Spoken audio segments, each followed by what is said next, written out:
Hai rekan-rekan trader, Juli ditandai dengan sentimen pesimis yang ekstrim dan juga rally-rally yang menakjubkan. Pada awal Juli, indeks-indeks saham utama tidak dapat menemukan alasan untuk tumbuh karena terjadinya stagflasi ketika ekonomi melambat dan inflasi melaju secara bersamaan.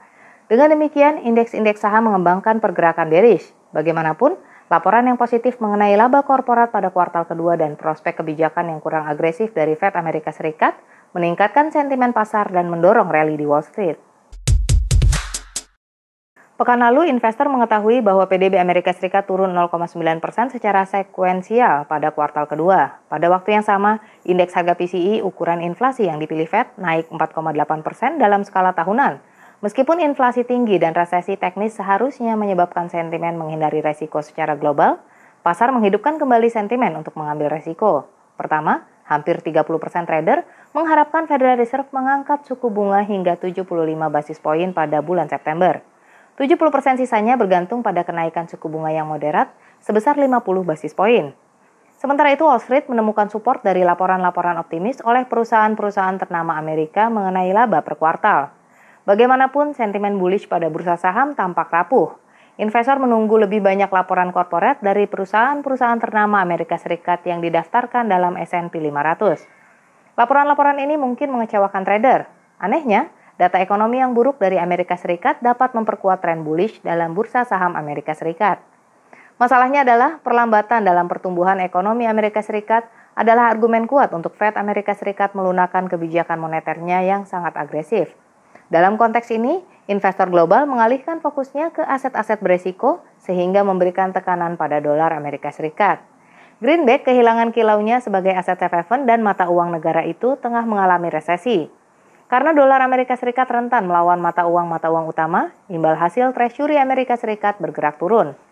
Setelah turun ke 105,53 pada hari Jumat, level terendah hampir selama 3 pekan, indeks dolar Amerika Serikat diperdagangkan di sekitar level yang sama di 105,52 hari ini.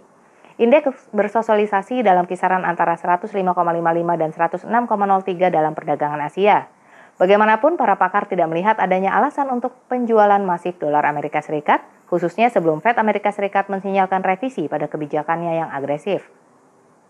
Dengan demikian, dolar Amerika Serikat melalui koreksi penurunan untuk sementara waktu.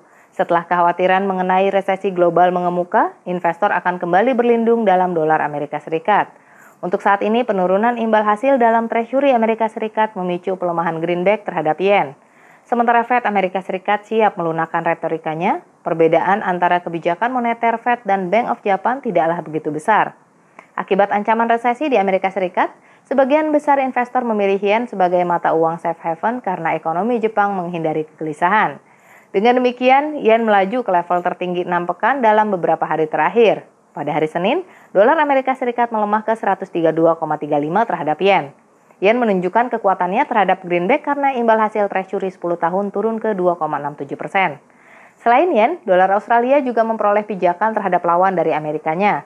Peristiwa penting untuk Aussie adalah rapat kebijakan Reserve Bank of Australia yang dijadwalkan untuk esok hari. Para analis memperkirakan kenaikan suku bunga setelah 0,5%.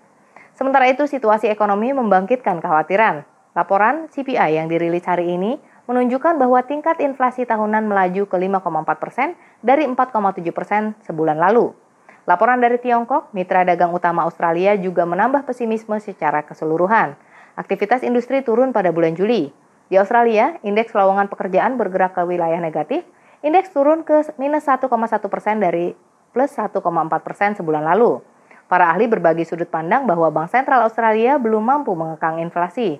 Mereka memprediksi pertumbuhan lanjutan Aussie terhadap dolar Amerika Serikat. Dalam sesi Asia, pasangan mata uang ini masih diperdagangkan lebih tinggi, bergerak dari support di 0,6969 ke resistance di 0,7037. Instrumen ini diperdagangkan hampir di 1,7026 pada saat video ini direkam. Dolar Selandia Baru mengikuti jalur pergerakan yang sama dengan tumbuh pada dolar Amerika Serikat yang lemah dan ekspektasi mengenai pengetatan moneter lebih lanjut oleh Bank Sentral Selandia Baru.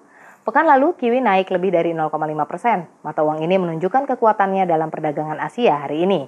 Hari ini pasangan mata uang ini naik ke 0,6327, bergerak dalam koridor 0,6272 dan 0,6332 dengan pandangan bullish.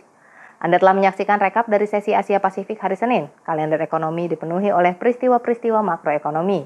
Sorotan pada pekan ini jelas adalah data daftar gaji sektor non-pertanian Amerika Serikat pada hari Jumat. Para pelaku pasar akan mengawasi pernyataan dari beberapa pengambil kebijakan Fed. Trader akan mengetahui laporan PMI dan pesanan barang tahan lama Amerika Serikat. Bank-bank sentral di Inggris, Australia, Brasil, dan India dijadwalkan akan mengumumkan kebijakan moneter mereka. Ikuti perkembangan-perkembangan terbaru dalam pasar keuangan pada channel TV InstaForex.